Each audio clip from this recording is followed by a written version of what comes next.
Championship week is here. So, of course, we are going to be walking you through this week's game day slate. A very, very challenging slate ahead, Tom. Obviously, only the two games. We've got the return of the captain in this week's slate. How are you going to be approaching it, I guess, from a game theory standpoint that's different, such a small pool of players to choose from versus a traditional game week slate where you've got kind of 10, 12 weeks or 12 teams playing as such? Yeah, I wish they'd left the captain spot off this week. I think last week I would have liked to have seen it. This week it feels like it probably would have been a more fun slate without the captain spot. Your projections, I know you have Saquon by far the best choice for the captain spot. So then it becomes really about how can you fade Saquon? What can you build around him? Do you put Saquon in that spot and then do you just load up on the Eagles and say, the weakest unit playing this weekend is the Washington defense. Let's absolutely hammer them with as many players as possible from the Eagles. Normally, when you get down to 2 or 3 game slates, you can look at things like negative correlation, like running backs stacked with quarterbacks, and you throw it out the window and say, I'm fine doing that, which I wouldn't normally. You can say, if I've got 2 running backs from a team who I think are both going to score well, then I can lean into both of them, where that's like James Cook and Ray Davis, or even Brian Robinson, Austin Eckler, perhaps. There's storylines and narratives where all of them can get there. But it's definitely approaching things a little differently and building lineups that definitely look more uncomfortable than they usually would. Yeah, I think that's the way you've got to go. I mean, looking at my projections, where the value is, like running back feels really barren this week in terms of value. Yeah. Those sort of mid-tier guys that you'd kind of be intrigued by, James Cook and stuff like that, priced at 6,200. Like it's difficult to talk yourself into a world where he's paying off significantly. So I do wonder if you need to get a little bit uncomfortable, look at things like 2 tight end builds and stuff like that, just to try and get a little bit different to the norm, because I think with it being such a small pool of players, with there being literally one potential captain pick that's obvious, I think you either need to get very different at the captain pick or get different somewhere in your lineup, because I think there's going to be quite a few teams that are built very similarly. Well, before we dive into each of the matchups, though, remember, if you haven't checked out Gameday, it's the fastest growing DFS platform here in the UK for the UK players. You can use the code TFS23 for a second free entry when you deposit, when you enter that first lineup. Tom, we're going to start with the AFC side of things, the Bills at the Chiefs. I've listed as many relevant players as I can on the screen, as you can see, just because I feel like we need to get different. So we probably need to talk a little bit more deeper than we would. Any preference on where we start, whether we go Bills or Chiefs? Well, let's go with Buffalo, because I think that there's probably more question marks about Buffalo across the board here. And it's not just a biased Ravens fan in me, but like the Bills weren't particularly impressive last week. They played clean football, but they didn't do anything particularly on offense. Now, part of that might have been the Ravens defense. We know they've improved over the last few months. But Josh Allen had one completed pass that went more than 7 yards through the air. PFF graded him with his worst playoff grade since 2020. He did, however, still score 19 points thanks to 2 rushing touchdowns. He had 10 carries only for 20 yards. But the Chiefs, they've allowed 3 different quarterbacks, including Josh Allen, to hit 55 or more rushing yards against them this season. CJ Stroud had 6 for 42 last weekend. We know that Stroud isn't particularly a great runner, but he did enough. So I think Josh Allen could be more productive with his legs this week. I think he'll be okay in the passing game. I also like James Cook, who had 17 for 67 against the Ravens, the second most rushing yards the Ravens have allowed to a running back all year. Ray Davis did steal the touchdown at the goal line, but he only had 4 carries in total. So, I mean, this is the risk with Ray Davis back out there. It's tricky. Some weeks it's going to happen, but on the whole, I think I'd probably lean towards James Cook if I was going to play one of them. Maybe I'd be open to both, or maybe I'd go James Cook and Ty Johnson as a pairing, hoping that Ty Johnson sees more receiving work than he did last week. But the Ravens had the game close for most of it, so there was no need to be passing to Ty Johnson a lot. The wide receiver position on both these teams is a bit of a nightmare, but obviously we'll start with the Bills. No Bills wide receiver ran more than 18 routes last week. That was Khalil Shakir, Curtis Samuel, Matt Collins, and Amari Cooper all only ran 10 routes. Amari Cooper's seen 4 total targets for a total of 8 yards in the 2 playoff games. Shakir has 6 for over 60 in both. Keon Coleman, 2 catches for 10 yards in 2 games. So all the chalk is going to condense towards Khalil Shakir because he's been the most reliable.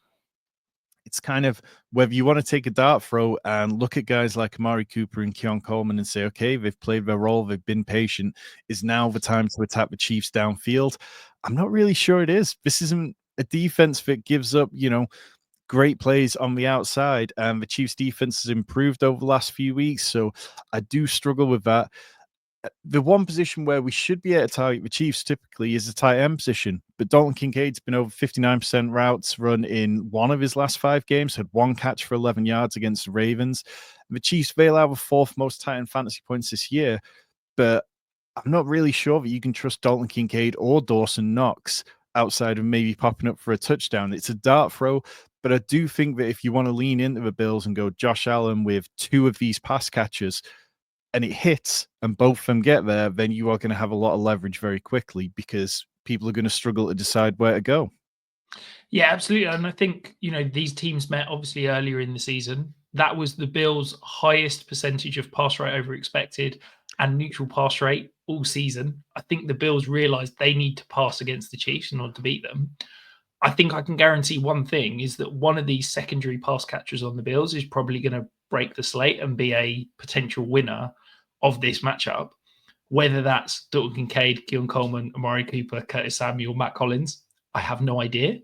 But I think you've got to take dart throws at all of them because they're all priced so cheaply that, if one of them gets 40 yards and a touchdown on 4 receptions, that's paying 5 times their price. And that's enough to skyrocket you up the leaderboard and potentially get you into the cash. So, yeah, I'm going to build some lineups. I'm going to take some dart throws in this Bills offense. At the cheaper options, I think Shakir is going to be really chalky based on where his price is. And James Cook, it just feels very expensive for a limited ceiling play. So I'm going to look at some Josh Allen double stacks of some very cheap options. But I have no confidence knowing where it's going to be. So I think you've almost just got to play a volume game here. Yeah, I mean, the Chiefs will have the fewest fantasy points to running backs this season. We saw last week, Joe Mixon wasn't doing anything particularly special. So I think 6,200 is definitely, you have to lean into the narrative that the Bills are ahead and that they're pushing the Chiefs and that James Cook is getting touches and they try to take time off the clock. But I'm just not sure that's how it's going to go. I would rather be like yourself and maybe throw Ty Johnson onto a Bills double stack, taking a shot at one of them, and then building around Saquon at captain and leaning into chalk elsewhere. Yeah, I think that makes a lot of sense. Over on the Chiefs side of things, look, it feels like, again, this is going to be slightly leaning pass heavy. We saw Travis Kelce have a monster week last week. Xavier Worthy feels like he's rounding into form. Are you excited to be attacking this Chiefs pass offense this week? No, nobody's been excited about anything the Chiefs has done all season. But Mahomes has thrown for only 1 touchdown in 4 of his last 6 games. The last time that Mahomes turned the ball over, though, was the last time these teams met in Week 11. The Chiefs aren't going to give the Bills freebies like the Ravens did. And Mahomes, he's not been prolific fantasy this year, but he did have 3 touchdowns against the Bills last time they met. It was the Chiefs' worst defensive game of the year in EPA. Buffalo, as you said, went pass heavy at a 68% neutral pass rate. And that kind of forced Mahomes to have to go pass heavier than he has done a lot of the time this year. It was his longest time to throw of the year. He was really trying to make plays and work out what was there. And I would imagine that he's going to get more players involved than we saw last week. Hollywood Brown, DeAndre Hopkins were just complete non-entities. The Chiefs wide receivers were just scripted out of the game. And I think part of that came back to Andy Reid, who wanted to go after the safeties and linebackers more because we know the Texans' strength is the cornerbacks. They're an excellent pass defense. The Bills, they've got Christian Benford, who's in the concussion protocol, Taylor Rapp, who's not been practicing due to a hip injury, Matt Milano missed practice on Wednesday due to a sore hamstring. That feels like the Chiefs are going to start going after those players who are dealing with issues. And I wouldn't be surprised if either or one or both of Hopkins and Hollywood Brown bounce back. Last week, we talked about how Xavier Worthy should have a good game against the Texans because they were very good at manipulating the screen game, and the Texans give up plenty of yardage to that. 545 was definitely not incredible, but it was better than the others. When these teams met in week 11, that was one of those games where Xavier Worthy just seemed to be stepping out of bounds every time the ball was thrown to him. Since then, he's really come along. I would definitely go back to Xavier Worthy. Travis Kelce just entered playoff mode. We kind of talked about that as well last week, like how there was nothing pointing towards a Travis Kelce blow-up week, but then Travis Kelce in the playoffs, we've seen how good he can be over the last couple of years. 7 for 117 and 1, including a 49-yard catch and run. That was his only play over 30 yards since week 4.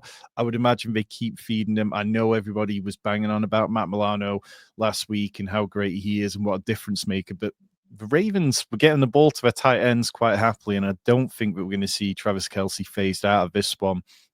In terms of the running game, that's an area where you can definitely attack the Bills. We saw over the course of the season, this Bills team give up the third most fantasy points to the running back position. But again, it's really difficult to decide who you'd want to attack it with here. Kareem Hunt has flipped Isaiah Pacheco in pricing, 4,400 to 3,000. Pacheco only had 5 touches for 18 yards last week, got 10 of those yards on one run.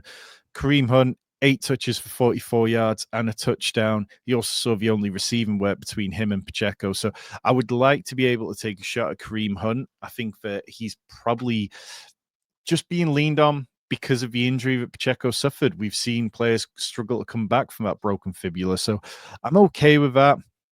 I think the more interesting one is to take double stacks with Patrick Mahomes, Xavier Worthy, and Travis Kelce, but that might be a bit chalkier. Yeah, I think I definitely lean more into this passing game. You know, I look at my projections, look at my values. All 3 Chiefs receivers are intriguing. I think if you're looking to look elsewhere from a Saquon Barkley captain, Travis Kelce feels like the only other potential option. At 5,000, he's obviously a significant amount cheaper. On the running game, I really like the value of Pacheco, but I just can't get on board with it. He has seen a decline in snaps every single week since week 14. He returned from the injury in week 13. He's gone 32, 28, 26, 20. And then last week he saw 16 snaps. Like, you can't rely on a fantasy option that is playing that few amount of snaps. I think that realistically, this running game is, as much as it's an Imperial matchup, as much as I can see them paying off, I think I need to look elsewhere just because there's not that reliable volume. And I do wonder if the Chiefs are just going to lean into the pass more. Yeah, I think you nailed it. Pacheco just doesn't have any juice at the minute, and it's one of those where I'm sure next season he'll probably be better for it. But we saw it with Pollard, we saw it with Mark Andrews. Players coming back from broken fibulas don't have any juice. And I'm kind of okay playing Kareem Hunt if I'm not playing, say, it's more like Kareem Hunt and 1 pass catcher from the Chiefs rather than going Kareem Hunt and 2 pass catchers. I don't really want to overstack all positions on the Chiefs in this game because I still feel like there's a possibility where the score is a bit lower. Yeah, no, absolutely. We're going to move across to the next game, though. Commanders at Eagles. Now, I think to me, this all comes down to one thing and one thing only.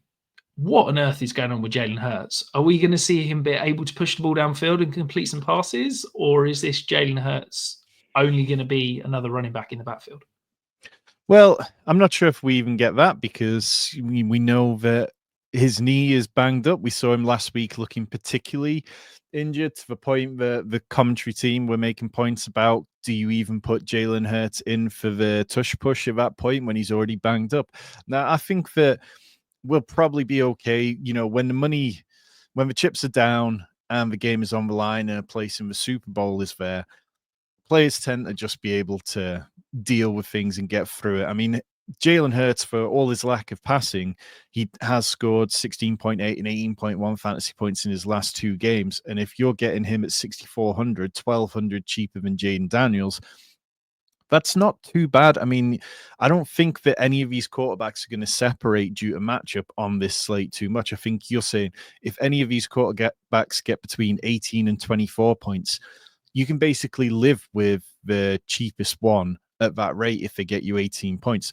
Now, if one of them goes out there and gets 30 to 35 points and goes nuclear with like 3-4 passing touchdowns and the rushing touchdown and 50 rushing yards, that's when it's going to be really hard to overcome their score, and you're going to need the rest of your lineup to be perfect. Hurts definitely hasn't been doing it through the passing game.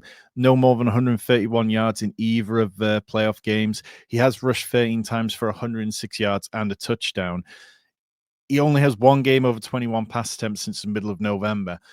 And part of that is because it's just been the Saquon Barkley show. One game below 100 rushing yards in his last 8 games. He's had 4 games out of his last 6 without touchdowns. So there are kind of ways that you can play. You can still lean into Saquon and say Saquon's going to see extreme volume, but then put AJ Brown out there, put Dallas Goedert out there, or Devonta Smith out there and assume that they get the touchdowns instead, or go Jalen Hurts and Saquon Barkley, because people probably aren't going to want to play that. But if Saquon Barkley isn't getting the touchdowns, where are they going? There's a good chance for going to Jalen Hurts and the tush push. I think that we definitely will find it difficult to get away from Saquon Barkley, because the Commanders ranked 26th against the run in DVOA. They've allowed 13th most running back fantasy points this year. Both Bucky Irving, Jahmyr Gibbs went over 75 yards against them on the ground. But I do want to take shots at the passing game, because as much as it's been grim for AJ Brown with 10 targets, 3 receptions, and only 24 yards in the playoffs, in both games against the Commanders this year, he had over 65 yards against them. Devonta Smith, we talked about it last week. He's been consistent. He had a down week last week, but he's been over 50 yards in 4 of the last 5 games. And the Commanders ranked 24th in DVOA against the pass. They gave up 137 yards to Amon-Ra St. Brown last week, 61 to JMO. Mike Evans had 7 for 92 and a touchdown the week before. So I like the idea of taking a contrarian build and maybe just seeing how many Eagles I can slot into one lineup before it becomes cost prohibitive. Even Dallas Goedert, 4 catches in each of the 2 playoff games, been over 45 yards in both. The Commanders haven't allowed huge tight end scores this year, but Sam Laporta just scored 20 fantasy points against them with 6 for 51 and a touchdown. So yeah, I think this is probably one of the games where I'll probably try to get a bit weird and where I might lean into things that other people might not want to do. I think the Eagles can beat the Commanders' defense with either the pass or the run. It just depends what they want to do and whether you want to flip things, because we were talking about it before we kind of got into it, but like Saquon Barkley at captain is going to be the chalk. And then I think people are going to lean into trying to go Jaden Daniels and Terry McLaurin. But what if you flip that and go, okay, well, let's go Jalen Hurts, AJ Brown, Dallas Goedert, and then Kenneth Gainwell, and say the Commanders are in front, and flip things that way and say Kenneth Gainwell's actually getting a little bit more play. And then it'll be difficult to get away from Saquon, but I'm very much going to try and build some lineups like that. I think you have to. Look, Saquon, I think I'd be shocked if we're not talking like 70, 80% captain picks are going to be Saquon. Like, it's the chalkiest of all chalk. Jalen Hurts, the interesting thing is that because he's priced that bit down, he's 1,200 cheaper than Dane Daniels. He's 1,400 cheaper than Josh Allen. It enables you to attack that kind of the stacks, the double stacks, that bit more, just because you're saving like £3,000-4,000 from a Jaden Daniels, Terry McLaurin stack to get a Jalen Hurts, AJ Brown stack, and realistically, they're probably projected kind of over unders, that kind of thing would be in a similar range. So I do think attacking this Eagles passing game, as bad as Jalen Hurts has been, and I've been one of his biggest critics in terms of like how he's performed passing the ball over the last few weeks. The value is there, so I am very much intrigued by that. Looking at the Commanders side of things, though, Tom. So Jaden Daniels is, as we said, expensive. Terry McLaurin is expensive. Does that turn you away, or do you think that there's going to be so many? The likelihood scenarios are going to be the Commanders passing the ball to try and keep up, and therefore, even at the price, they're intriguing. Well, I don't think we're going to see Jaden Daniels necessarily have as good a week as last week, and that's where paying up for these quarterbacks really pays off. It doesn't matter what price you paid when somebody goes as nuclear as Jaden Daniels did last week. He's been over 22 points in each of his last 7 games, had 29 rush attempts so far in the playoffs, only 87 rushing yards, which is a little disappointing for that kind of volume. but they're designing everything around him. He's had so many designed runs compared to in the regular season. He's thrown for 2 or more touchdowns in each of his last 7 meaningful games. He's not turned the ball over in the playoffs. Like, this is a recipe for success, and it's a recipe that works for fantasy. There's only been 2 quarterbacks who've rushed for more than 30 yards against the Eagles this year. Lamar Jackson with 79 yards, and then Jaden Daniels in week 16 for 81. The Eagles, they've allowed the 4th fewest quarterback fantasy points this season. Matthew Stafford did put up 324 yards and 2 passing touchdowns last week. They were banged up. Quinion Mitchell was off the field for a decent chunk of that game. Obviously, the snow played a big part. I'm not sure we see that much yardage again, but I still want to be looking at Jaden Daniels just because of how good he's been over the course of the last 6-7 weeks. The Commanders last week, 313 passing yards in the first half against the Lions. Sorry, 313 total yards against the Lions in the first half. That's the most in any playoff game over the last 5 years. They had 9 possessions, 5 touchdowns, 1 field goal, 1 missed field goal, 1 failed 4th down conversion, and a punt. They just keep moving the ball. And players who keep moving the ball, that's really good for fantasy because we want the players to be on the field. That's when you get opportunities to score good points. Like Brian Robinson had his first game over 5 yards per carry against the Rams last week, 15 for 77 and 2 touchdowns. Austin Eckler, 3+ receptions in both playoff games, 87 receiving yards total across the 2 games. So not massive returns, but enough that we know what these role players are doing for the price they're at. Brian Robinson now back to being more expensive than Austin Eckler, 800 more. I'd be kind of okay with Brian Robinson. I think, around the goal line, he still stands a decent chance. Austin Eckler definitely in play. If you were building a lineup with Saquon Barkley, I probably want Austin Eckler in there as well, because the idea being Saquon Barkley's going to score lots of points, put up steady yardage. Austin Eckler then will see more pass down receiving work through that. The Eagles have allowed the 2nd fewest fantasy points to the running back position. They're 4th in run defense DVOA. Kyron went over 100 rushing yards against them in the snow last week, which, yeah, you can say, okay, well, was that the snow that was helping? But Josh Jacobs did 18 for 81 the week before. Rico Dowdle had 100+ yards against him in week 17.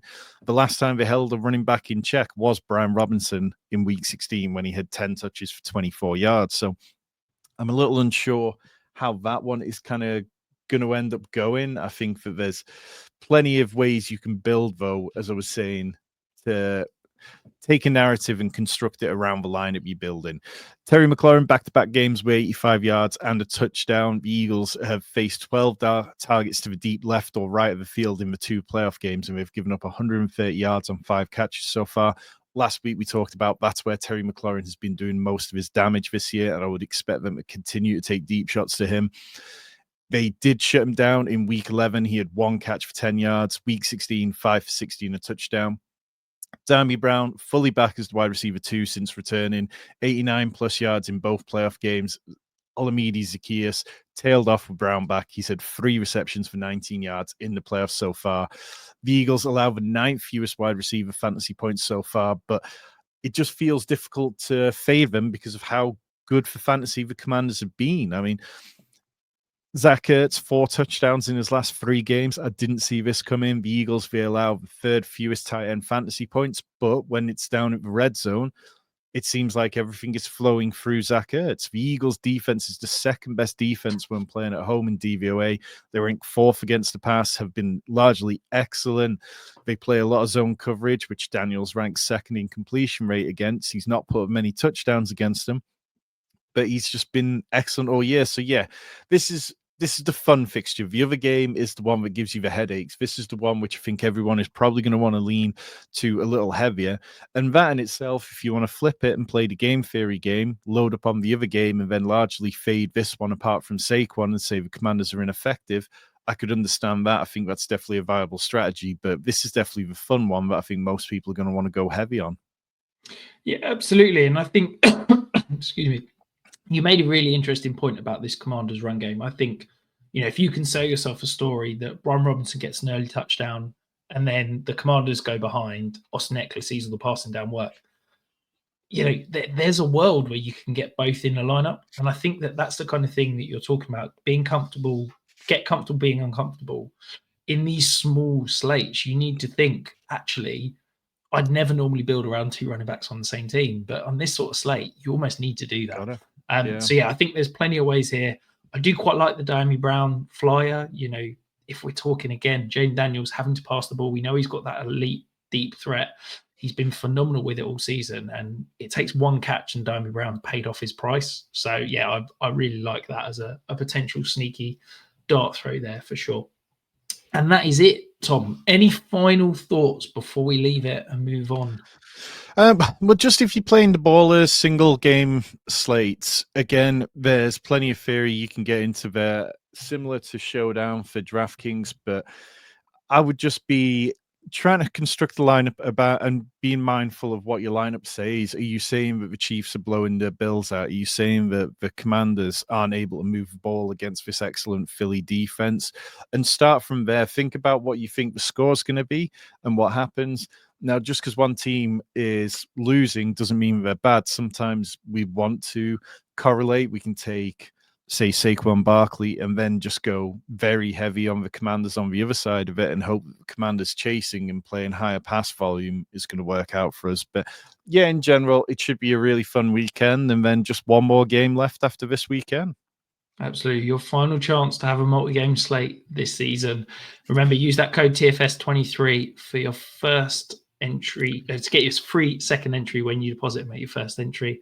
Best of luck this week. I'm going for 4 in a row, max cash on the main slate. So let's hope to bring it home.